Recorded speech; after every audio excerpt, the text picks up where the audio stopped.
కుంభం వారికి చూసుకున్నట్లయితే కుంభరాశి వారికి ప్రధానంగా ఇక్కడ రాశిలో రాహు ఉంటున్నాడు. మీకు 6వ భావంలో మౌఢ్యం ఏర్పడుతుంది. 6వ స్థానం అనేటువంటి హెల్త్, మరియు అదేవిధంగా ఈ ఎవరికైనా ఏదైనా అంటే అప్పుగా కూడా తీసుకునే విషయం రోజు కర్మ సంబంధం, డైలీ లైఫ్ సంబంధంగా చెప్తూ ఉంటారు. మరి మిగతా గ్రహాలు కూడా చూసుకుంటే ధనస్థానంలో శని చతుర్థంలోకి కూడా చేశాడు. జూన్ 21 నుంచి వస్తున్నాడు. జూన్ 16 నుంచి రవి జూలై 17 వరకు అక్కడ ఉంటుంది. జూలై 17కి కర్కాటకంలోకి వచ్చి కంబస్ట్ అవుతున్నాడు. అంటే జూలై 15 నుంచి అయిపోతున్నాడు అనుకోండి. జూలై 15 నుంచి ఆగస్టు 13 వరకు అతనికి అస్తంగత దోషం ఉంది. అదేవిధంగా సప్తమంలో శుక్రుడు కేతువుతో కూడా కలుస్తున్నాడు.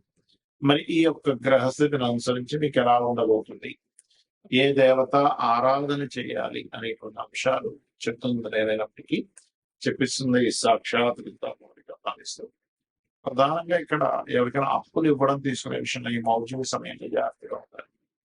అంటే ఈ జూలై 15 నుంచి ఆగస్టు 13 వరకు అప్పు ఇవ్వడం కానీ అప్పు తీసుకోవడం కానీ మీ నిత్య జీవితంలో వీటి వల్ల కొంత స్ట్రక్ అవుతారు. అయ్యో అనవసరంగా డబ్బులు ఇవ్వడం నేను ఇరుక్కుపోయాను, వాళ్ళ దగ్గర నుంచి అనవసరంగా తీసుకొని నేను ఇరుక్కుపోయినట్టున్నాను అనేటువంటివి జరుగుతాయి. కాబట్టి చాలా జాగ్రత్తగా. అలాగే ఈ లోన్స్, నాకు హోమ్ లోన్స్ తీసుకునేటప్పుడు కానీ పర్సనల్ లోన్స్ విషయంలో జాగ్రత్తగా ఉంటారు. వివాహ సంబంధించిన నిర్ణయాలు సహజంగా మౌఢ్యం సమయంలో ఎవరు కూడా వివాహ సంబంధించిన వాటి జోలికి వెళ్ళారు.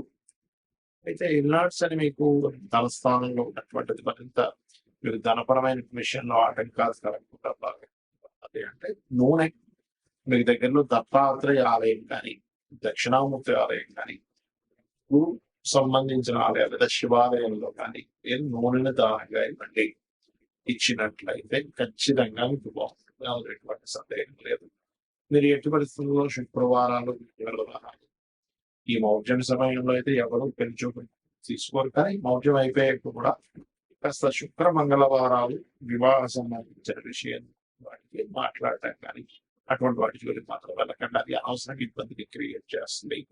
ఇక మీరు నిత్యము చేయవలసింది విష్ణు సహస్రనామాలు, దక్షిణామూర్తి యొక్క ఆరాధన, దత్తాత్రేయుడి యొక్క చరిత్ర పారాయణం చేయడానికి విధానం ఉంది. ఈ మౌఢ్య సమయంలో అసలు ఎలాంటి పనులు చేయాలి, పనులు చేయకూడదు చాలా మంది అడుగుతున్నారు. వివాహాలు, నిశ్చితార్థాలు, గృహ ప్రవేశాలు, గృహ ఆరంభాలు చెయ్యరు. ఇది మరి నార్త్ సైడ్ వాళ్ళకి వర్తించదు. అక్కడ మామయ్య పాటిస్తుంటాం. నార్త్ సైడ్ వాళ్ళు పట్టించుకోరు. కాకపోతే దాని ప్రభావం ఉంటుంది. ఎంతైనా కూడా మనకి వజ్రమూర్తి ముహూర్తము, యమగండాలు ఇవన్నీ కొన్ని ప్రాంతాల్లో వర్తిస్తే కొన్ని ప్రాంతాల్లో వర్తించరాదు. అలాగే మరి ఇది అలా అవుతుందా అంటారు చాలా మంది. కానీ ఇది అలా ఉండదు. యూనివర్సల్ గా ఇది దాని ప్రభావం చూపిస్తుంది. వాళ్ళు కూడా ఇది పాటించాలి. వాళ్ళు పాటించట్లేదు కానీ పాటించాలి అక్కడ నివసించే వాళ్ళు. ఎందుకంటే మనం చూడండి, ఇప్పుడు రాక్ ఉంది, ఇక్కడ పాటిస్తున్నారు చాలా మంది. మీరు కనుక తమిళనాడులో గనక నివాసం ఉన్నట్లయితే ఖచ్చితంగా రాహుకాలను పాటించాలి. ఇక్కడ ఉన్నప్పుడు వజ్రము, దుర్ముహూర్తము, అదేవిధంగా యమగండం పాటించాలి. కానీ ఈ మౌఢ్యానికి సంబంధించిన ప్రపంచం మొత్తం పాటించాలి. అయితే చాలా మంది ఈ మౌఢ్యానికి కొన్ని తెలియని కొన్ని ఎలా అంటే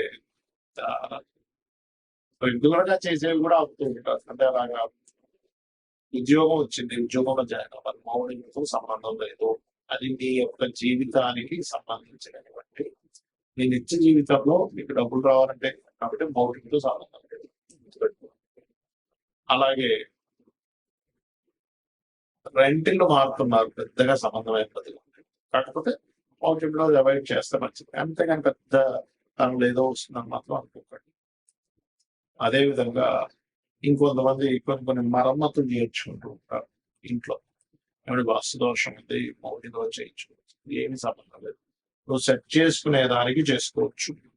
ఎలా అయితే ఔషధ సేవన విషయంలో ఫలానా నక్షత్రాలు మంచిదని చెప్తాడు. కానీ నీకు అత్యవసరం ఉన్నప్పుడు వ్యక్తికి అత్తు గురి చేశాడు, రెండు వచ్చేస్తాం. అమ్మ ఇప్పుడు మౌఢ్యం ఉందండి, ఈరోజు దుర్ముహూర్తం ఉంది, వర్జం ఉంది, లేకపోతే యమగండం ఉంది, ఇప్పుడు హాస్పిటల్కి వెళ్ళకూడదు అంటే ఎలా? యాక్సిడెంట్ అయింది, వెంటనే తీసుకెళ్ళి వాళ్ళు అతను రిపేర్ చేయించాలి. అత్యవసర వస్తువుల్లో ధర్మం ఎలాంటి మీకు ఆపద్ధర్మాలు ఉంటాయి. అలాంటి సందర్భంలో ఈ మౌఢ్యం సంబంధం లేదు.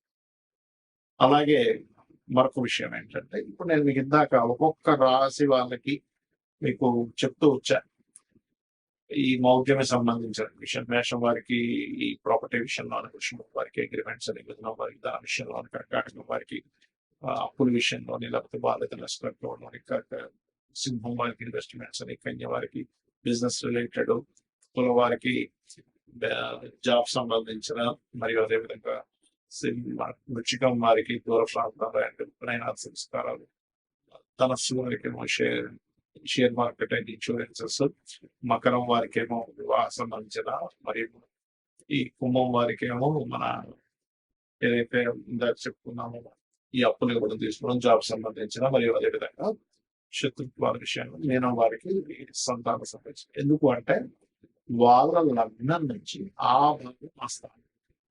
అన్ని విషయాలు కాదు, పర్టికులర్ గా వాళ్ళ పర్సనల్ చార్ట్ లో ఈ విషయంలో జాగ్రత్తగా ఉండాలి. యూనివర్సల్ గా జరిగే కొన్ని శుభకార్యాలకు ఎందుకు శుభకార్యాలు చేయరా సమయంలో అంటే గురువు యొక్క దృష్టి, శుక్రుడి యొక్క దృష్టి, రవి యొక్క కిరణాల చేత, రవికి అతి సమీపంలో వెళ్ళడం వల్ల వాటి యొక్క ప్రభావం తగ్గిపోతుంది. వాటి ప్రభావం ఎప్పుడైతే గురువు ప్రభావం తగ్గిపోయిందో అక్కడ జరిగేటువంటివి ఏంటి, యూనివర్సల్ గా జరిగేవేంటి, బంగారం యొక్క ధర సంబంధించిన విషయంలో బాగా డౌన్ ఫాల్ సరే ఇంకా విచిత్రంగా ఫ్లక్చువేట్ అవ్వడం ధరల విషయంలో జరుగుతుంటుంది ఆ టైంలో. అలానే మీరు చాలా మంది ఏంటంటే, నేను చాలా సార్లు చెప్పాను, 1 year నుంచి చెప్తున్నాను, బాగా పెరుగుతుంటుంది, తగ్గుతుంటుంది, 50 సార్లు జరుగుతుంది. ఇక్కడ చాలా మంది చేసే మిస్టేక్ ఏంటంటే, వాళ్ళ జన్మజనకాలలో రవి గురువులు పాడైపోయి తెలియక బంగారంలో ఇన్వెస్ట్మెంట్ చేస్తున్నారు. దానివల్ల తెలియకుండా హైలో ఉన్నప్పుడు తగ్గినప్పుడు అమ్మడం జరుగుతుంది. కాబట్టి నేను చెప్పేది ఒకటే గుర్తుపెట్టుకోండి, ఈ బంగారం విషయంలో కూడా ఈ మౌఢ్యము ఫ్లక్చువేషన్స్ ఇస్తుంది. రవి గురువుని కంపస్ చేయడం వల్ల.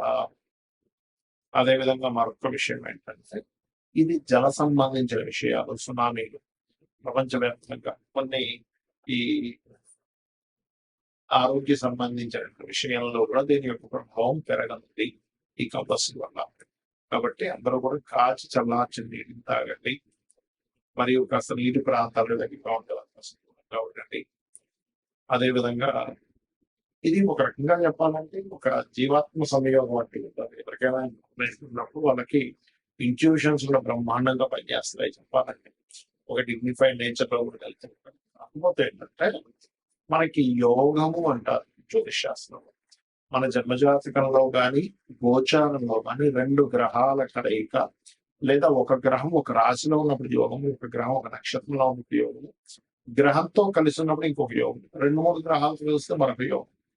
ఇలా యోగము ఏర్పడి గోచారంలో ఇచ్చే రిజల్ట్స్ చాలా బలంగా ఉంటాయి, గుర్తుపెట్టుకోండి. యోగం ఏర్పడకుండా ఇచ్చేటువంటి రిజల్ట్స్ లేదు, 2 గ్రహాలు కలిసినప్పుడు వేరు. కాబట్టి మీరు ఏం చేస్తారంటే, మీకు జన్మజాతకం తెలియదు, అసలు ఏం చేయాలో అర్థం కావట్లేదు, మీ డేట్ ఆఫ్ బర్త్ లేదు, అలాంటప్పుడు కూడా ఏం టెన్షన్ పడకుండా సూర్యనారాయణమూర్తి యొక్క ఆరాధన, లలితా సహస్రనామాలు, వీలైతే లలితా సహస్రనామాలు సూర్య భగవాన్ని చూస్తూ ఓం భానుమండల మధ్యస్థ భైరవీ భగవానే నమః మంత్రం చేయడానికి